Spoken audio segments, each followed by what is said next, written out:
안녕하십니까. 오늘 설교 본문 말씀은 사무엘상 4장 1절에서 11절, 그리고 7장 1절에서 14절입니다.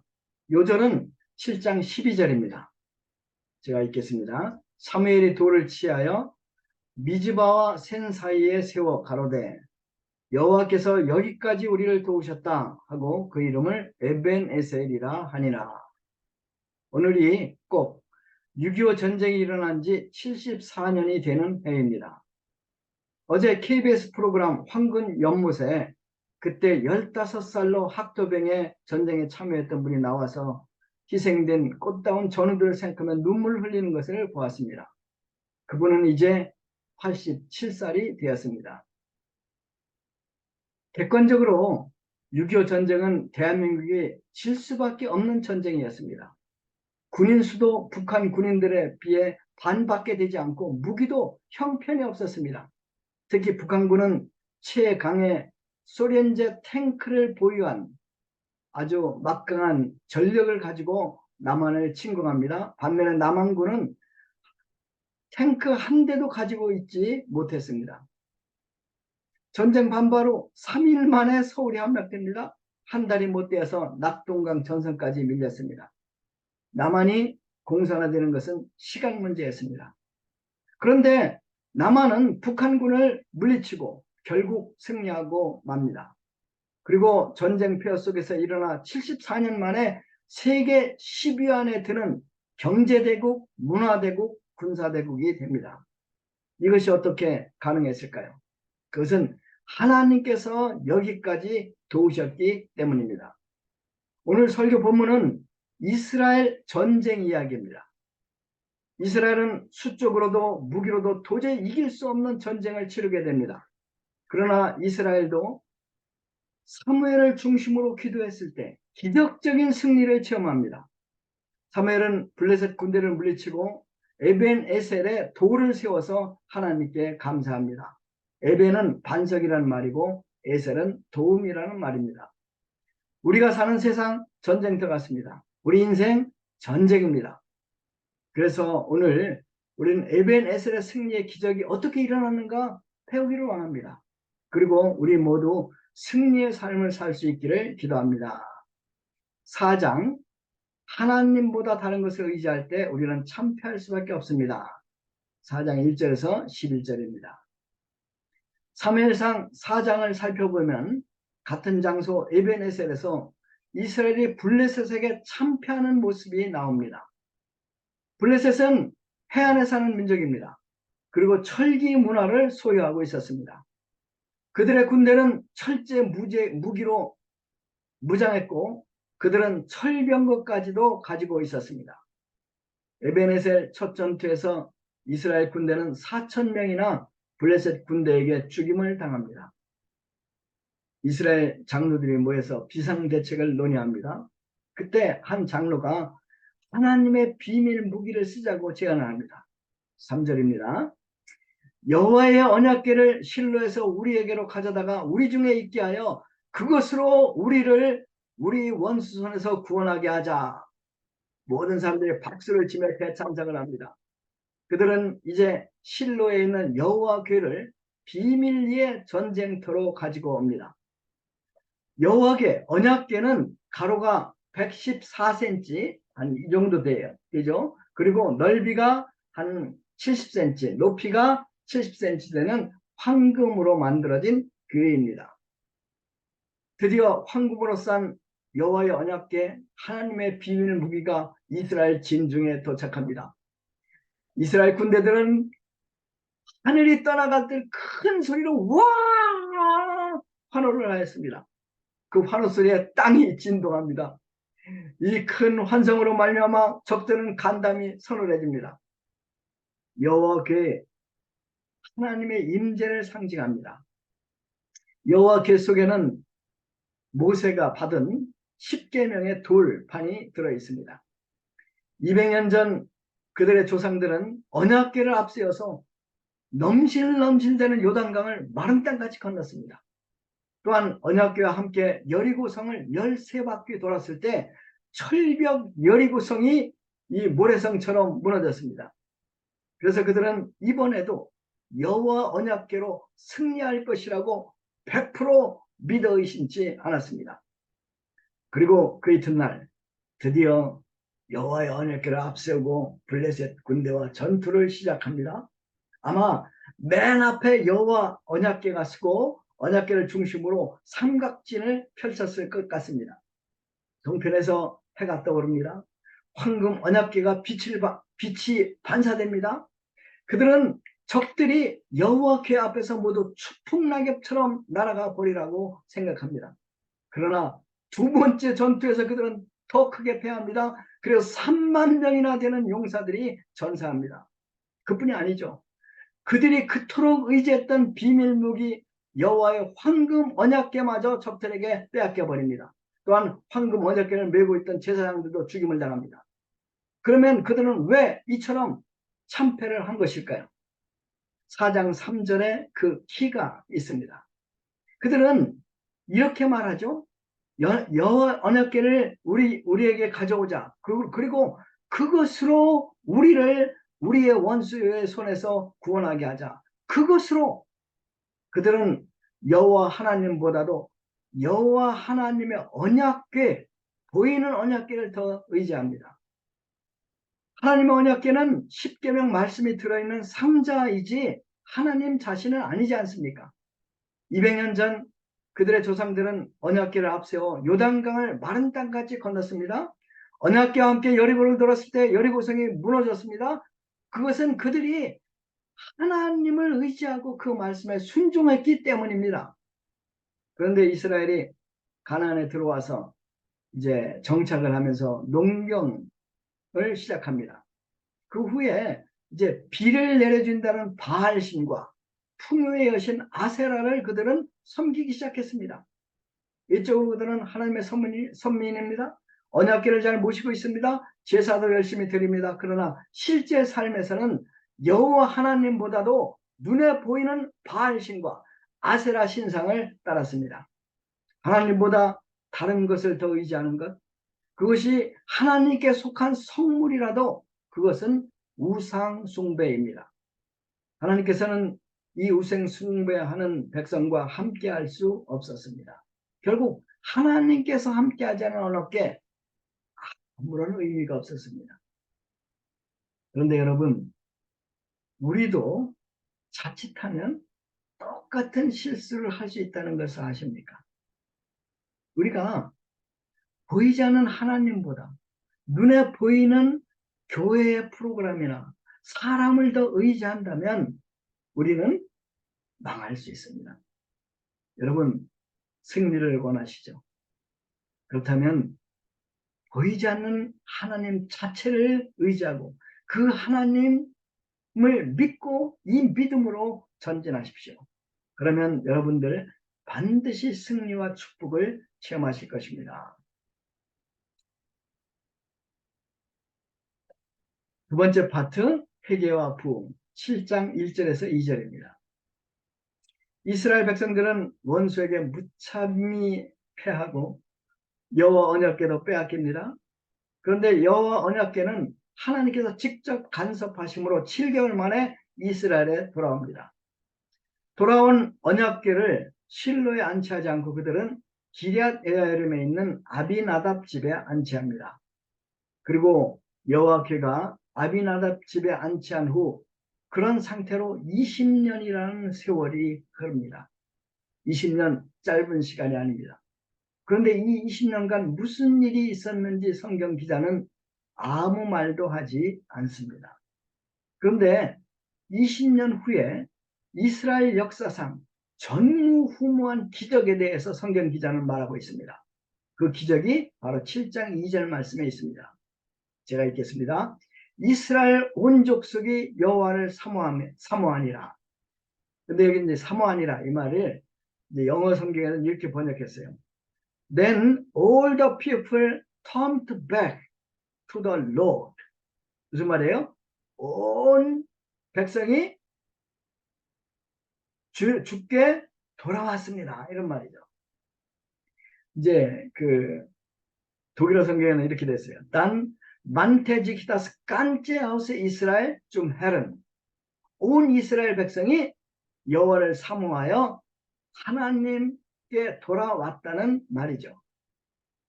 온 이스라엘이 여호와 하나님께 돌아왔습니다. 이런 기적 그 이전에도 없었고 그 후에도 없습니다. 도대체 이 전무후무한 기적이 어떻게 일어날 수 있었을까요?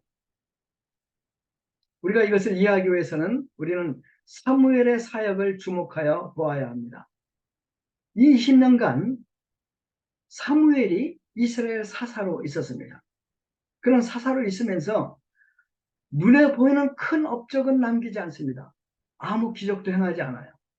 그러나 사무엘은 아주 중요한 일을 하는데 선지자 학교를 세웁니다. 그리고 선지자 하나님의 말씀을 선포하는 사람들을 양성합니다. 다윗도 한때 이 선지자 학교에 거할 때가 있었습니다. 그뿐이 아닙니다. 사무엘은 베델, 길갈, 라마 지역의 거점으로 백성들에게 하나님 말씀을 가르치고 그들을 다스립니다. 이렇게 20년이 조용히 흘러갑니다. 그런데 이 보이지 않는 조용한 사무엘의 사역은 열매를 맺습니다. 그리고 온 백성들이 하나님을 사모하고 하나님께 돌아오게 됩니다. 20년 후 온 백성들의 마음이 하나님께 향했을 때 사무엘은 온 이스라엘 백성에게 미즈바로 모이게 합니다. 그리고 미즈바 사경회를 개최합니다. 사경의 주제는 그만 섬기라. 사무엘은 온 이스라엘 백성에게 말합니다. 너희가 전심으로 여호와께 돌아오려거든 이방신들과 아스타롯을 너희 중에서 제하고 너의 마음을 여호와께로 향하여 그만 섬기라. 너희를 블레셋 사람 손에서 건져내시리라. 이스라엘 온 백성은 회개합니다. 그리고 바알과 아스타롯을 버리고 여호와만을 섬기고자 결단합니다. 그리고 그들은 물을 길어 여호와 앞에 부었습니다. 이것은 온 마음으로 여호와께 쏟아붓는 회개와 헌신의 표였습니다. 그날에 그들은 금식합니다. 그리고 죄를 자복합니다. 우리가 여호와께 범죄하였나이다. 이 미즈바 수양회는 이스라엘 백성에게 큰 영적인 각성을 불러일으킨 역사적인 사건이요. 또 이때부터 이스라엘 국가 번영이 시작이 됩니다.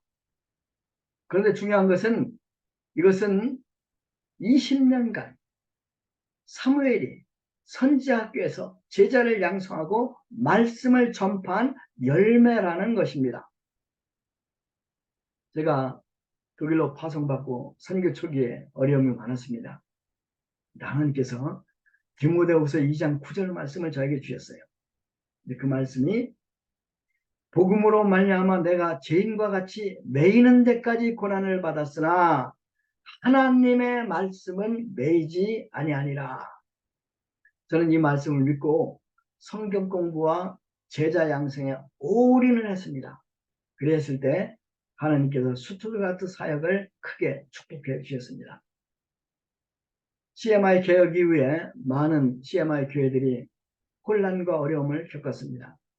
그러자 많은 목사님들이 여기저기 세미나를 다니며 큰 교회를 벤치마킹하려 했습니다. 반면에 우리의 강점인 성경 공부, 제자 양성을 소홀히 합니다. 학원 선교 역시 등한시대입니다. 그 결과가 어떻게 됐습니까? 그 결과를 우리는 오늘날 몸으로 실감합니다. 우리는 다시 열심히 성경 공부를 하고 성경 공부 교재를 만들고 제자를 양성해야 합니다. 우리는 다시 학원 선교를 시작해야 합니다.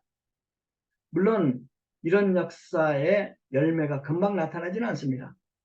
그러나 사무엘의 20년간 성경 공부 사역이 온 이스라엘 여호와께 돌아오게 했듯이 우리의 조용한 성경 공부와 제자 양성 역사는 20년 후에 우리가 섬기는 교회 또한 한국 캠퍼스 그리고 이 나라를 바꾸어 놓을 것을 저는 믿습니다. 7장 3절에서 14절까지 보겠습니다. 빛나는 승리. 이스라엘 백성들이 금식 기도하며 수양회를 하고 있을 때입니다. 이 소문을 블레셋 사람들이 듣습니다. 그리고 다시 없는 기회라고 생각하고 온 군대를 동원하여 쳐들어옵니다. 이스라엘 백성들은 금식으로 육적으로 아주 약해져 있을 때입니다. 무기도 없습니다. 치명적인 위기가 닥칩니다. 죽은 힘을 다해 전쟁 준비를 하고 싸워도 이길까 말까 한데 금식 기도 중에 맨주먹으로 적과 싸워야 되니 얼마나 기가 막히겠습니까? 그런데 그들의 반응을 보십시오. 7장 8절을 보세요. 그들은 기도를 들으시는 하나님을 믿습니다. 그리고 사무엘에게 자기들을 위하여 여호와 하나님께 기도해달라고 요청합니다. 그러자 사무엘은 어린 양을 취하여 온전한 번제를 여호와께 드립니다. 그리고 어린 양 피에 의지해서 이스라엘을 위해서 하나님께 부르짖으며 기도했습니다. 오 여호와 하나님이여, 우리들을 원수의 손에서 구해 주시옵소서. 온 백성이 한 마음이 되어 기도합니다. 아멘 합니다. 그들은 더 이상 언약궤를 의지하지 않습니다. 오직 하나님만을 의지하고 하나님만을 바라보고 있습니다. 사무엘과 백성들이 한 마음이 되어서 이렇게 기도하고 있을 때입니다. 드디어 블레셋 군대가 철병거를 앞세우고 다다다다다다 요란한 소리를 내며 무섭게 달려옵니다. 그런데 신기한 일이 벌어지죠. 이스라엘 진중에서 도망치는 자가 한 명도 없었습니다. 와, 이것이 믿음입니다. 이 믿음에 하나님도 감동을 먹습니다. 그래서 직접 전쟁에 개입하십니다. 10절을 보십시오. 하나님께서 블레셋 진중에 우레폭탄을 던지십니다. 엄청난 우레소리가 이스라엘 진중을 덮치자 기세 좋게 달려들던 원수들이 혼비백산하여 도망칩니다.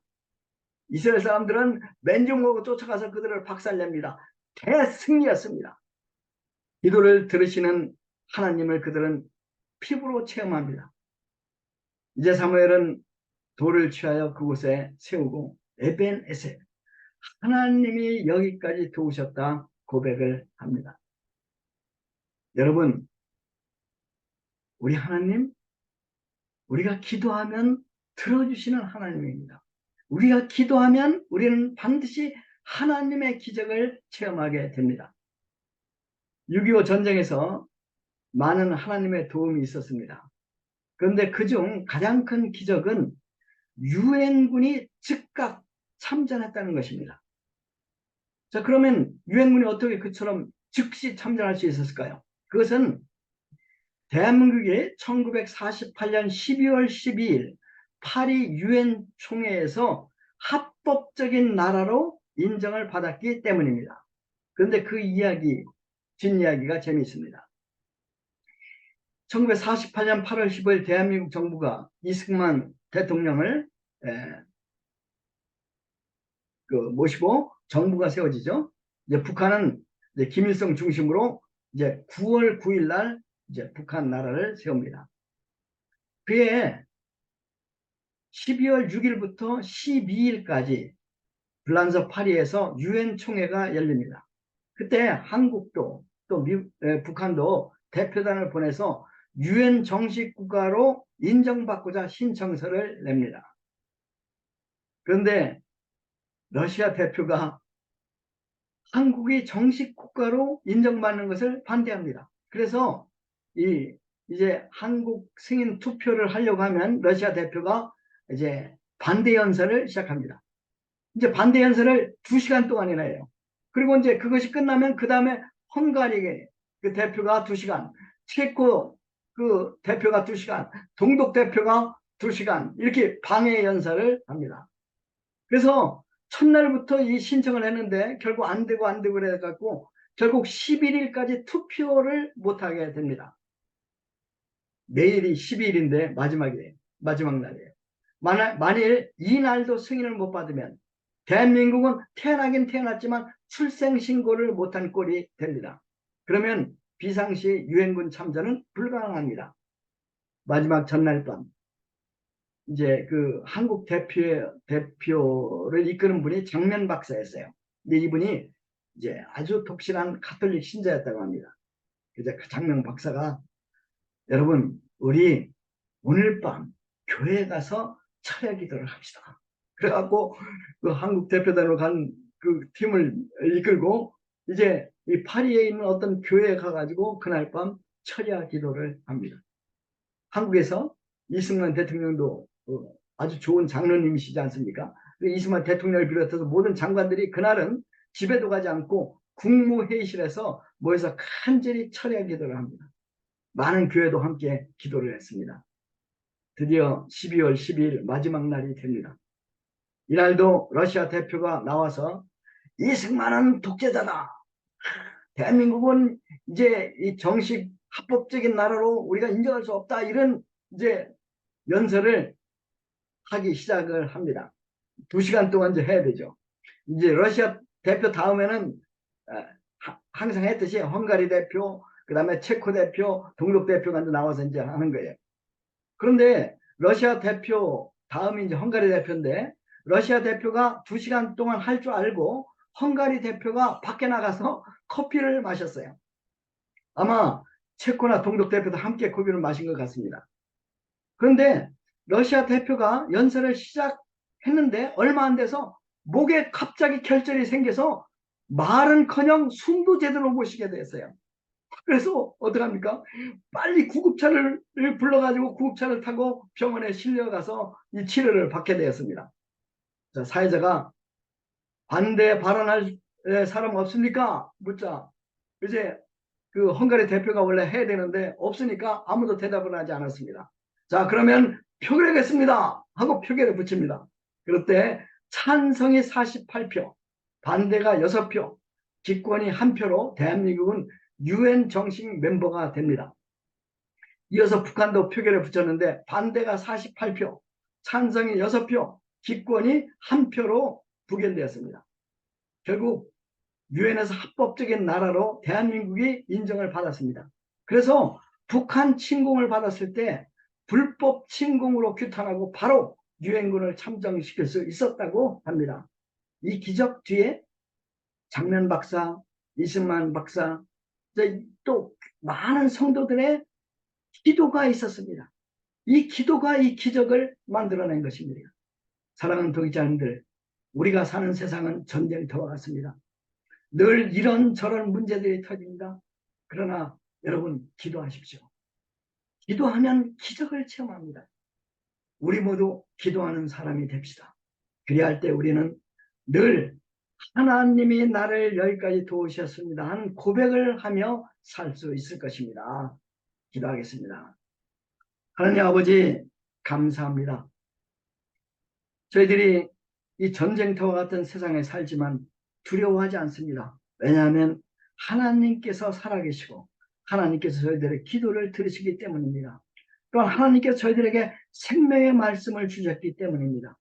저희들이 말씀을 사랑하고 또한 이 말씀을 가르치고 제장성하기를 원합니다. 또한 저희들이 모두 기도의 사람이 되기를 원합니다. 저희들에게 기도의 영을 부어 주시옵소서. 감사합니다. 예수님의 이름으로 기도했습니다. 아멘.